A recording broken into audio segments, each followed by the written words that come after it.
We are going to do the February 7th daily Bible reading from the Chronological Bible. It's the New Living Translation. And our summary for the day is the Ten Commandments identify Israel as a holy nation.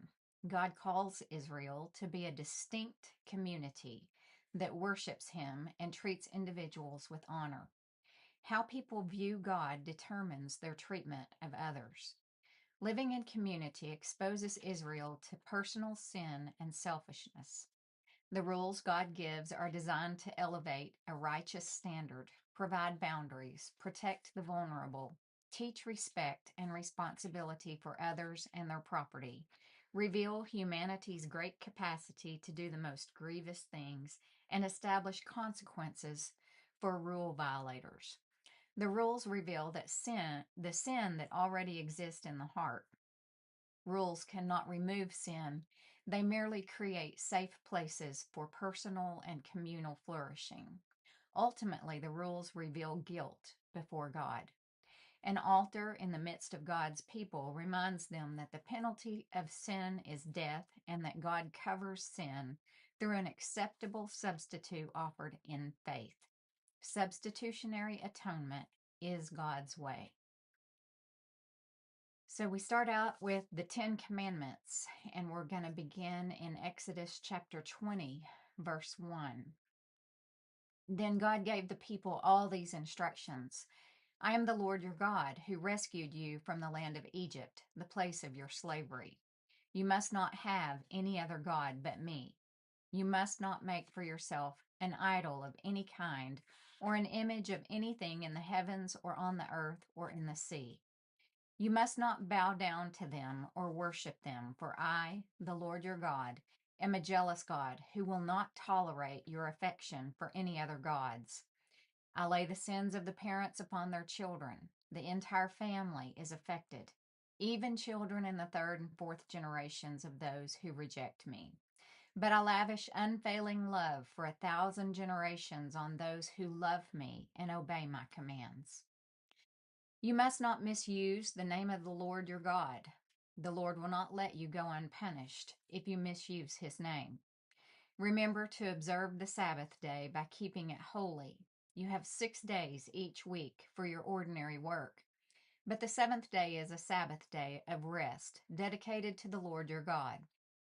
On that day, no one in your household may do any work.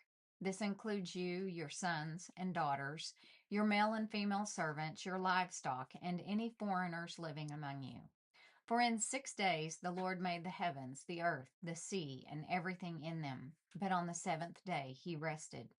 That is why the Lord blessed the Sabbath day and set it apart as holy.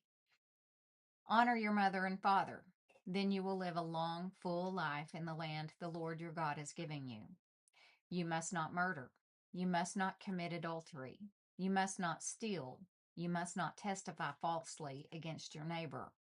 You must not covet your neighbor's house. You must not covet your neighbor's wife, male or female servant, ox or donkey, or anything else that belongs to your neighbor. When the people heard the thunder and the loud blast of the ram's horn, and when they saw the flashes of lightning and the smoke billowing from the mountain, they stood at a distance, trembling with fear. And they said to Moses, You speak to us, and we will listen, but don't let God speak directly to us, or we will die. Don't be afraid, Moses answered them, for God has come in this way to test you, and so that your fear of him will keep you from sinning. As the people stood in the distance, Moses approached the dark cloud where God was. And the Lord said to Moses, Say this to the people of Israel. You saw for yourselves that I spoke to you from heaven. Remember, you must not make any idols of silver or gold to rival me. Build for me an altar made of earth and offer your sacrifices to me. Your burnt offerings and peace offerings, your sheep and your goats and your cattle. Build my altar wherever I cause my name to be remembered, and I will come to you and bless you. If you use stones to build my altar, use only natural uncut stones. Do not shape the stones with a tool, for that would make the altar unfit for holy use. And do not approach my altar by going up steps. If you do, someone might look up under your clothing and see your nakedness. These are the regulations you must present to Israel. If you buy a Hebrew slave, he may serve for no more than 6 years. Set him free in the 7th year, and he will owe you nothing for his freedom. If he was single when he became your slave, he shall leave single. But if he was married before he became a slave, then his wife must be freed with him. If his master gave him a wife while he was a slave and they had sons or daughters, then only the man will be free in the 7th year. But his wife and children will still belong to the master. But the slave may declare, I love my master, my wife, and my children. I don't want to go free. If he does this, his master must present him before God. Then his master must take him to the door or doorpost and publicly pierce his ear with an awl. After that, the slave will serve his master for life. When a man sells his daughter as a slave, she will not be freed at the end of 6 years as the men are. If she does not satisfy her owner, he must allow her to be bought back again. But he is not allowed to sell her to foreigners, since he is the one who broke the contract with her. But if the slave's owners arrange for her to marry his son, he may no longer treat her as a slave, but as a daughter. If a man who has married a slave wife takes another wife for himself, he must not neglect the rights of the first wife to food, clothing, and sexual intimacy. If he fails in any of these 3 obligations, she may leave as a free woman without making any payment. Anyone who assaults and kills another person must be put to death. But if it was simply an accident permitted by God, I will appoint a place of refuge where the slayer can run for safety. However, if someone deliberately kills another person, then the slayer must be dragged even from my altar and be put to death. Anyone who strikes father or mother must be put to death. Kidnappers must be put to death, whether they are caught in possession of their victims or have already sold them as slaves. Anyone who dishonors father or mother must be put to death. Now suppose 2 men quarrel, and one hits the other with a stone or fist, and the injured person does not die, but is confined to bed. If he is later able to walk outside again, even with a crutch, the assailant will not be punished, but must compensate his victim for lost wages and provide for his full recovery. If a man beats his male or female slave with a club, and the slave dies as a result, the owner must be punished. But if the slave recovers within a day or 2, then the owner shall not be punished, since the slave is his property. Now suppose 2 men are fighting, and in the process they accidentally strike a pregnant woman so she gives birth prematurely. If no further injury results, the man who struck the woman must pay the amount of compensation the woman's husband demands and the judges approve. But if there is further injury, the punishment must match the injury: a life for a life, an eye for an eye, a tooth for a tooth, a hand for a hand, a foot for a foot, a burn for a burn, a wound for a wound, a bruise for a bruise. If a man hits his male or female slave in the eye and the eye is blinded, he must let the slave go free to compensate for the eye. And if a man knocks out the tooth of his male or female slave, he must let the slave go free to compensate for the tooth. If an ox gores a man or woman to death, the ox must be stoned, and its flesh may not be eaten. In such a case, however, the owner will not be held liable. But suppose the ox had a reputation for goring, and the owner had been informed but failed to keep it under control. If the ox then kills someone, it must be stoned, and the owner must also be put to death.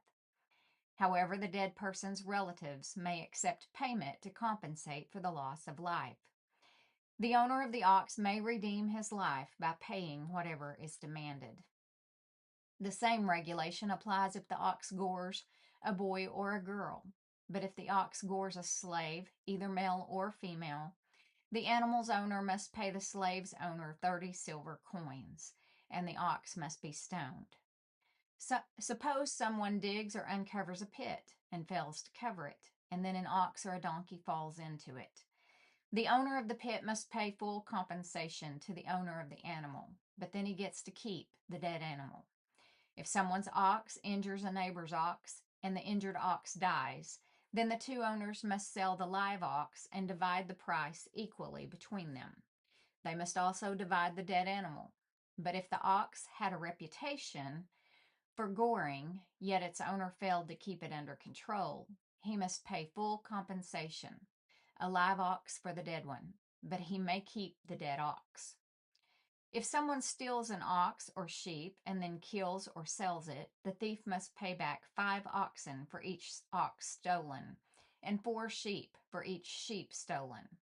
If a thief is caught in the act of breaking into a house and is struck and killed in the process, the person who killed the thief is not guilty of murder. But if it happens in daylight, the one who killed the thief is guilty of murder. A thief who is caught must pay in full for everything he stole. If he cannot pay, he must be sold as a slave to pay for his theft.